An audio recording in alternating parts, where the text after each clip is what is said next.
As की classes में आपका स्वागत है। आज आप देख रहे हैं क्लास 9th के मैथ सब्जेक्ट का चैप्टर नंबर 4। हमारे चैप्टर का नाम है दो चर वाले रैखिक समीकरण।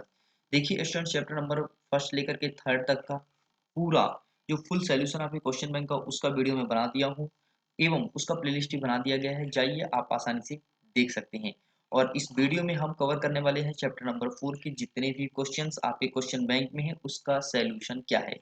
लेकिन सबसे पहले यहाँ पर देख लीजिए, एक चीज मेंशन है कि वार्षिक परीक्षा में अधिभार। इसका मतलब ये है स्टूडेंट्स की वार्षिक परीक्षा में कितने नंबर के प्रश्न आएंगे आपके चैप्टर नंबर 4 से। देखिए, सबसे पहले आप ये ब्लूप्रिंट को देख लीजिएगा, तभी फोकस कीजिएगा किसी भी चैप्टर में। देख लीजिए, यहाँ पर टोटल आपको 1 नंबर का 2 क्वेश्चन देखने को मिलेगा, 2 नंबर का 1 क्वेश्चन देखने को मिलेगा और 3 नंबर की कोई क्वेश्चन नहीं और 4 नंबर की कोई क्वेश्चन नहीं। इसका मतलब हम कह सकते हैं कि टोटल 4 नंबर का प्रश्न हमें चैप्टर नंबर 4 या अध्याय 4 से देखने को मिलने वाला है। देख लीजिए, यहाँ से क्वेश्चन स्टार्ट होते हैं, लेकिन क्वेश्चन को देखने से पहले सबसे पहले एक झलक मैं आपको आंसर की को दिखाना चाहता हूँ कि मेरा आंसर की किस टाइप से रहेगा। देख लीजिए, ये रहा आंसर की। कुछ इस प्रकार से प्रेजेंट करूंगा, तो आप टेंशन मत लेना। सबसे पहले हम मल्टीपल चॉइस क्वेश्चन कवर करते हैं, फिर देखते हैं इसका संपूर्ण सॉल्यूशन। देख लीजिए स्टूडेंट्स, आपके स्क्रीन में क्वेश्चन नंबर फर्स्ट मेंशन है कि उचित विकल्प चुनकर लिखिए। मतलब सिंपल सा, इसमें आपको एडजेक्टिव फुलफिल करना है। देख लीजिए, हमारा पहला क्वेश्चन कहता है y बराबर 3x धन 5 का क्या है। ऑप्शन है एक अद्वितीय हल, केवल दो हल, अपरिमित हल में अनेक हल, या फिर इनमें से कोई हल नहीं। तो इसका सही आंसर हो जाएगा स्टूडेंट्स ऑप्शन नंबर सा इज करेक्ट आंसर। ओके, आगे देखते हैं क्वेश्चन नंबर सेकंड। हमारा सेकंड नंबर कहता है समीकरण x माइनस वाई इक्वल 4 के लिए निम्नलिखित में से कौन सा एक हल होगा। मतलब सिंपल सा, आपको यहाँ पर x और y के वैल्यूज फाइंड करना है। तो इसका सही आंसर हो जाएगा ऑप्शन नंबर आ इस करेक्ट आंसर, अर्थात 4 और 0 इसका सही आंसर हो जाएगा। आगे देखते हैं स्टूडेंट क्वेश्चन नंबर थर्ड। हमारा थर्ड नंबर कहता है समीकरण y बराबर a का आलेख एक सरल रेखा है। तो इसका सही आंसर हो जाएगा स्टूडेंट्स ऑप्शन नंबर बा x अक्ष के समांतर, ये इसका सही आंसर हो जाएगा। देखिए, जो आंसर मैं आपको बता रहा हूँ एकदम 100% सही और जेन्युइन आंसर है। आप आंख बंद करके यकीन कर सकते हैं। और जब मैं आपको सवाल समझाऊंगा तो वे भी एकदम इजी लैंग्वेज में सबसे पहले समझा दूंगा, फिर उसको मैं उसका सही आंसर क्या है, किस टाइप से लिखना है, ये मैं आपको दिखा दूंगा। चलिए आगे देखते हैं क्वेश्चन नंबर 4। हमारा फोर्थ नंबर कहता है ए एक्स धन बी वाई धन सी इक्वल 0 के रूप के समीकरण को कहते हैं। मतलब जब कभी ऐसा लिखा हो तो इस प्रकार के समीकरण को हम किस नाम से जानते हैं, ये पूछा गया है। तो इसका सही आंसर हो जाएगा स्टूडेंट्स दो चरों वाला रैखिक समीकरण, ये इसका सही आंसर हो जाएगा। चलिए आगे देखते हैं क्वेश्चन नंबर सेकंड। हमारा सेकंड नंबर कहता है रिक्त स्थान की पूर्ति कीजिए। तो चलिए देख लेते हैं क्या होगा इनका सही आंसर। इसमें पहला नंबर कहता है दो चरों वाले रैखिक समीकरण का आलेख एक डैश डैश डैश होता है। तो यहाँ पर हो जाएगा सरल रेखा। यहाँ आपको सिंपल सा सरल रेखा फुलफिल कर देना है बस। देखते हैं सेकंड नंबर। हमारा सेकंड नंबर कहता है समीकरण दिया है x बराबर a का आलेख y अक्ष के डैश डैश डैश एक सरल रेखा होता है। तो इसका सही आंसर हो जाएगा स्टूडेंट्स समांतर। क्या हो जाएगा? समांतर। आगे देखते हैं थर्ड नंबर। थर्ड नंबर कहता है x बराबर 0 कॉमा डैश डैश डैश का समीकरण है। तो इसका सही आंसर हो जाएगा y अक्ष, यहाँ पर आपको भर देना है। ठीक है, इस प्रकार से आपका क्वेश्चन नंबर सेकंड भी कंप्लीट होता है। अब हम कवर करते हैं क्वेश्चन नंबर थर्ड, जिसमें पूछा गया है सत्य और असत्य। पहला नंबर कहता है y बराबर 0 x अक्ष का समीकरण होता है। तो इसका सही आंसर हो जाएगा स्टूडेंट्स सत्य। आगे देखते हैं सेकंड नंबर y बराबर mx के प्रकार का समीकरण मूल बिंदु से होकर जाने वाली एक रेखा को निरूपित करता है। तो इसका सही आंसर हो जाएगा स्टूडेंट सत्य। चलिए आगे देखते हैं थर्ड नंबर। हमारा थर्ड नंबर कहता है दो चरों वाले रैखिक समीकरण के आलेख पर स्थित कोई बिंदु रैखिक समीकरण का कोई हल नहीं होता है। तो इसका सही आंसर हो जाएगा स्टूडेंट असत्य। आगे देखते हैं फोर्थ नंबर। रैखिक समीकरण का प्रत्येक हल रैखिक समीकरण के आलेख पर स्थित एक बिंदु होता है। तो इसका सही आंसर सत्य हो जाएगा। चलिए आगे देखते हैं क्वेश्चन नंबर फिफ्थ से लेकर के जितने भी क्वेश्चन है सभी को कवर करते हैं और इसका संपूर्ण सॉल्यूशन देखेंगे। देखिए फिफ्थ नंबर कहता है के किस मान के लिए x बराबर 2 y बराबर 1 समीकरण 2x धन 3y बराबर k का एक हल है। ठीक है, तो देखिए इसमें से सिंपल सा आपको कुछ नहीं करना है। x और y का वैल्यू जो दिया है ना, तो इन वैल्यूज को उठा करके यहाँ पर पुट करना है, x के स्थान पर x का वैल्यू और y के स्थान पर y का वैल्यू और k का मान आपको ज्ञात कर देना है बस। ठीक है, बहुत ही सरल है। देखिए यहाँ पर मैं आपको थोड़ी सी हिंट दे देता हूँ, बाकी क्वेश्चन का जो मैं सोल्यूशन दिखाऊंगा तो उसमें मैं आपको अच्छे से समझा दूंगा। देखिए यहाँ पर x का मान कितना है, 2 है ना, तो यहाँ पर x के स्थान पर 2 रख देंगे, मतलब अब कुछ इस प्रकार से आप कर देंगे। ठीक है, ये 3 है तो 3 को यहाँ पर लिखना पड़ेगा, y के स्थान पर क्या रखेंगे, 1 रखेंगे, क्योंकि y का मान हमें 1 दिया गया है। ठीक है, तो यहाँ पर कुछ नहीं, आप 1 रख देंगे और बराबर k, क्योंकि k का मान ही तो हमें ज्ञात करना है। ठीक है, अब क्या करेंगे, 2 में 2 का गुणा करेंगे तो कितना आएगा, 2 दूनी 4 आ जाएगा। ठीक है, 3 में 1 का गुणा करेंगे, 3 एक का नम 3 बराबर k, बस सिंपल सा जोड़ दीजिए, 4 और 3 7, अर्थात 7 बराबर k, तो k का मान हमें कितना निकल आया, 7, तो यही इसका आंसर हो जाएगा। ठीक है, बहुत ही सरल था। आगे देखते हैं छठवां नंबर। छठवां नंबर बोलता है यदि बिंदु 3 4 समीकरण 3y बराबर ax धन 7 के आलेख पर स्थित हो तो a का मान ज्ञात करना है बस। ठीक है, मतलब सिंपल सा, अगेन आपको यहाँ पर x के स्थान पर x का वैल्यू यहाँ पर रखना है और इसे, ये जो 4 है इसे मान लेना है y और वैल्यूज पुट कर देना है, इसका आंसर आसानी से आ जाएगा। लेकिन मैं आगे आपको सोल्यूशन में और अच्छे से समझाने का प्रयास करूंगा। आगे देखते हैं सातवां नंबर। हमें सातवां नंबर बोला है, अगेन एक बिंदु दे दिया है, बिंदु क्या है, x में 2 है और y में 14 है, से होकर जाने वाली एक समीकरण लिखिए। मतलब सिंपल सा आपको एक समीकरण लिखना है और कुछ भी नहीं करना है, तो समीकरण आप आसानी से लिख सकते हैं। अब इसमें कंडीशन ये है कि समीकरण तो बोला नहीं गया है कि एक घाती हो, या द्विघाती है, त्रिघाती है, चतुर्घाती हो, ऐसा तो कुछ नहीं बोला गया है। तो आप अपने मन से एक सरल रैखिक समीकरण भी लिख सकते हैं, लेकिन याद रखिएगा x के स्थान पर 2 का यूज होना चाहिए और y के स्थान पर 14 का यूज होना चाहिए। बाकी मैं आगे आपको दिखा दूंगा। चलिए आगे देखते हैं, क्वेश्चन नंबर 8वां देख लीजिए क्या कह रहा है, यहाँ पर क्वेश्चन मेंशन है। ठीक है, इसका आप स्क्रीनशॉट ले लीजिए, question number 9 and question number 10 and इसके अलावा क्वेश्चन नंबर 11। देखिए सबसे पहले सभी क्वेश्चंस को देख लीजिए। तो इस प्रकार से चैप्टर नंबर 4 में टोटल 11 नंबर तक ही क्वेश्चंस हैं। ठीक है स्टूडेंट्स, और यकीन मानिए इस क्वेश्चन बैंक को ही पढ़ करके जाइएगा, आपके एग्जाम में पूरे के पूरे क्वेश्चंस 100% क्वेश्चन क्वेश्चन बैंक से ही आएगा, इसके बाहर से एक भी क्वेश्चन नहीं पूछा जाएगा। चलिए अब हम सीधे जंप करते हैं सॉल्यूशन की तरफ और देख लेते हैं क्या होने वाला है इनका सही आंसर। देखिए स्टूडेंट्स, ये आपके सामने मेंशन है, देख लीजिए प्रश्न क्रमांक 1 के पहले क्वेश्चंस का आंसर, ये सभी यहाँ पर टिक हैं। देख लीजिए पहले का आंसर हो जाएगा ऑप्शन नंबर सा, दूसरे का हो जाएगा ऑप्शन नंबर आ। ठीक है, थोड़ी इसे मैं जूम कर देता हूँ ताकि आपको और क्लियर दिखाई दे। ये देख लीजिए तीसरे का हो जाएगा ऑप्शन नंबर बा। ठीक है, आगे देख लीजिए चौथे का हो जाएगा सही आंसर ऑप्शन नंबर आ इस करेक्ट आंसर। आगे देख लेते हैं क्वेश्चन नंबर सेकंड, जिसमें बोला कि रिक्त स्थान की पूर्ति कीजिए। पहले नंबर में आप भरेंगे सरल रेखा, दूसरे नंबर में भरेंगे समांतर एंड तीसरे नंबर में भरेंगे बाई अक्ष। आगे देख लेते हैं क्वेश्चन नंबर थर्ड, जिसमें पूछा गया था ट्रू फॉल्स। पहला नंबर आपका हो जाएगा सत्य अर्थात ट्रू। ठीक है, सेकंड नंबर हो जाएगा आपका सत्य, थर्ड नंबर हो जाएगा आपका असत्य एंड फोर्थ नंबर आपका हो जाएगा सत्य। चलिए अब देख लीजिए यहाँ से हमारे क्वेश्चंस स्टार्ट होते हैं। देखिए हमारा क्वेश्चन नंबर 5 कह रहा है के किस मान के लिए x का मान यहाँ पर 2 दिया है, y का मान 1 दिया है, समीकरण 2x धन 3y बराबर की एक हल है। तो सिंपल सा मैंने आपको बोला था जैसे कि x के स्थान पर 2 रख देना है और y के स्थान पर आपको 1 रख देना है बस। ये देखिए जहां पर x है यहाँ पर आपको 2 लिखना है और जहां पर y है वहां पर आपको 1 लिखना है और k का मान आपको ज्ञात कर देना है। तो देख लीजिए हमने ठीक उसी प्रकार से किया, सबसे पहले लिखा है दिया है, क्या दिया गया है, कौन से इक्वेशन, इक्वेशन हमने यहाँ पर पुट कर दिया। ठीक है, फिर इसके बाद लिखे हैं समीकरण, समीकरण इतने में x का मान हमें 2 और y के स्थान पर 1 रखने पर, ये चीज आपको लिखना ही पड़ेगा, ध्यान दीजिएगा। ठीक है, अब सिंपल सा जहां पर x है वहां पर हम 2 लिख देंगे, जहां पर y है वहां पर 1 लिख देंगे और इसे सॉल्व कर देंगे, सॉल्व करने पर आ जाएगा k का मान 7। तो अतः k का मान 7 है।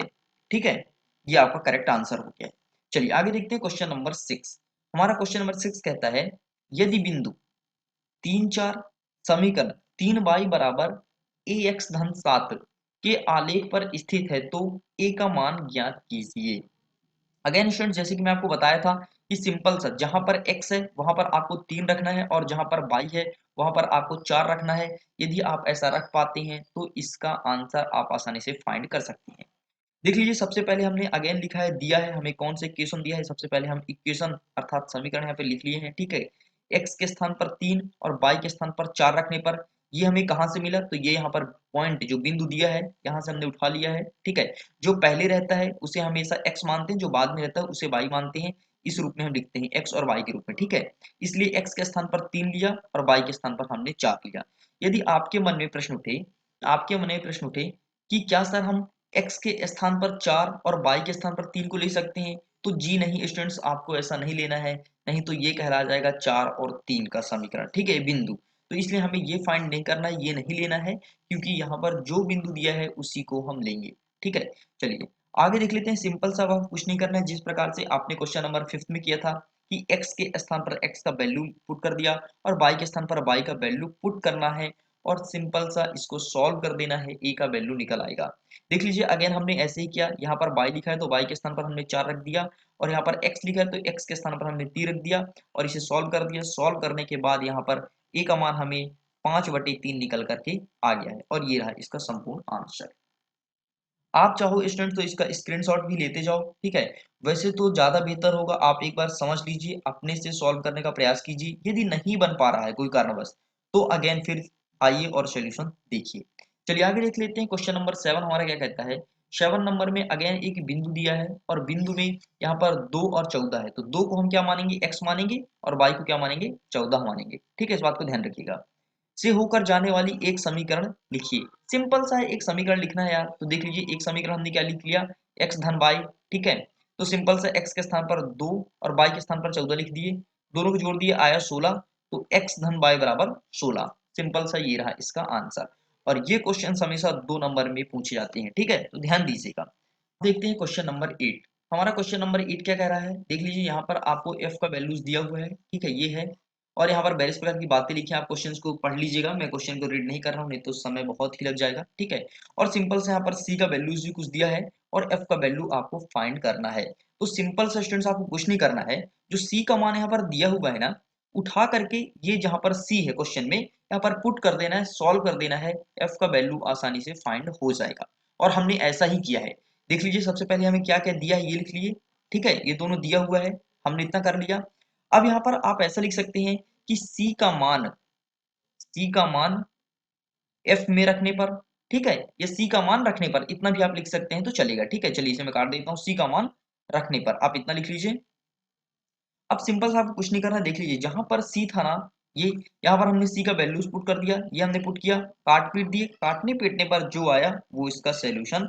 हमारा क्वेश्चन नंबर 9 कहता है समीकरण 2x धन 1 बराबर x माइनस 3 को हल कीजिए।